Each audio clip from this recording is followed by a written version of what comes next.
Welcome back to Stacy So-and-So. Thank you for being here again this week. So today's video is going to be more about getting things organized for a new series that I'm going to be starting called Sewing for the Home. Predominantly, we're going to be sewing items to help brighten your kitchen. You know, spring's around the corner. At least it feels like it here. It's been in the 40s. It's going to be in the 60s. And that always kind of makes me feel like spring cleaning and just brightening the house and opening windows. And I'm sure you feel the same way because it's been a brutal winter. So I'm going to go through talk about the things I'm going to be focusing on making. And then we'll talk about some of the items that you'll need so that way you can start collecting. If you have to order stuff, you can order and have it in time so that you can do the project. And then I'll be sure to also list those items in the description below as well, because that might also be easier. You can actually copy and paste it and make yourself a list. So the first project we're going to do are going to be jar openers, because this was a request by my Aunt Debbie. I'm sure she, like me, like you, there's times where you cannot get the lid off of a jar. And yes, you could just cut a piece of, this grippy stuff and use it, but let's make it pretty. We're going to do projects so that you can coordinate all of these accessories for your kitchen because it just looks nice. So for the jar openers, you are going to need this. Believe it or not, I thrifted this. It's that rubber. It feels like rubber shelf lining. These were placemats. I have blue and I have green. So you're going to need to get some of this or just some shelf liner. And then you will also need some fabric. Now, she wants hers to be black and white. Her kitchen is predominantly black and white. So I've pulled out some black and white. I think I'm going to do a square one and then also a round one.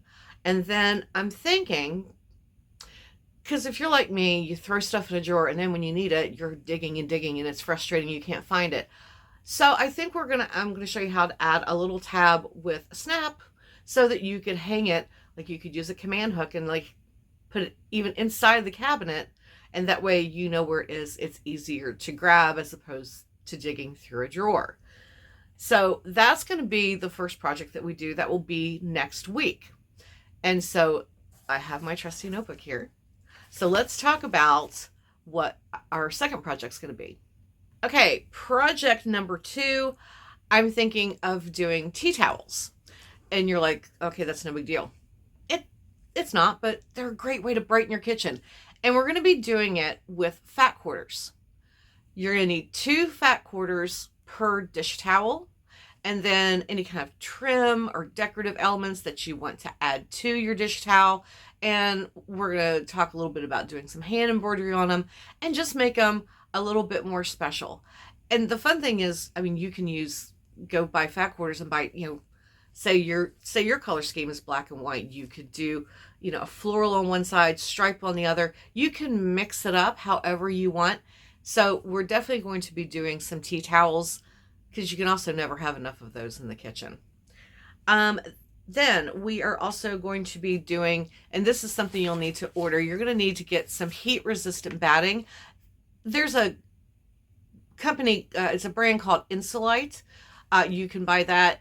I will try to include a link below because you can find it on Amazon.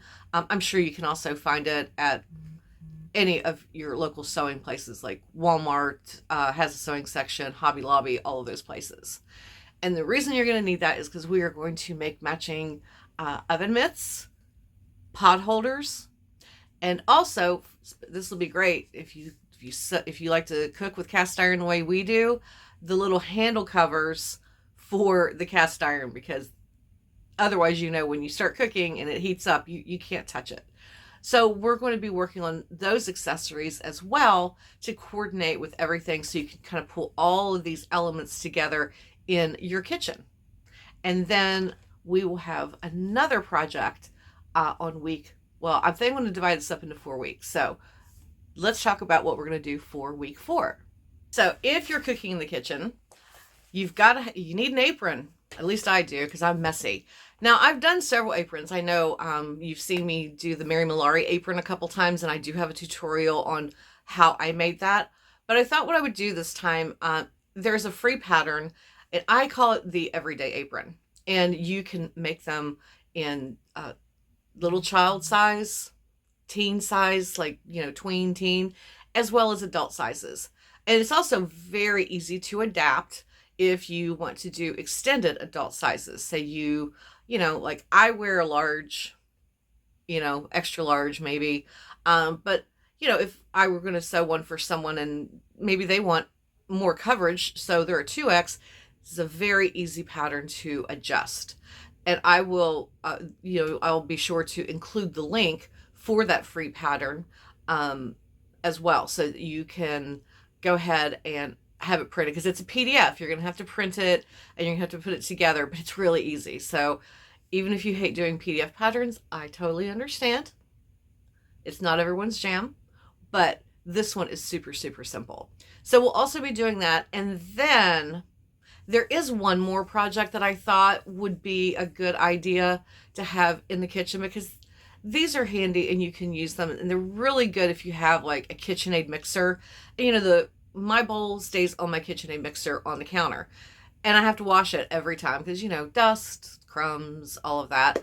I think we're going to do some bowl covers, because those are handy for when you're trying to keep something warm, transport, if you're transporting something that's not sloshy, or like me, you want to cover your the bowl for your KitchenAid mixer so that it stays clean for next time you use it. You don't have to wash it first, because it's an extra step of when you're making something that you have to stop and wash and dry, and we want to avoid that.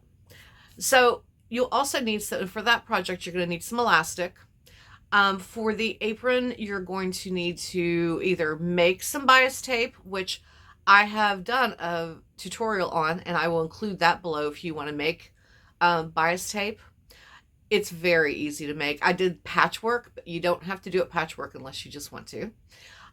So you're going to need that for the apron. You're probably going to need, I would get, because it comes in 2-yard packets, I would buy 2 of those packets. So have 4 yards on hand. And then you'll need material, obviously, your favorite fabric. So this way, everything in your kitchen can kind of coordinate all of your accessories. And that'll also make it easier if you do put them in a drawer. It'll be easier to find because you'll know exactly what you're looking for. I know. A lot of projects. Now, just keep in mind, most of these projects are very easy to make. These are not going to be difficult. They will be very simple tutorials.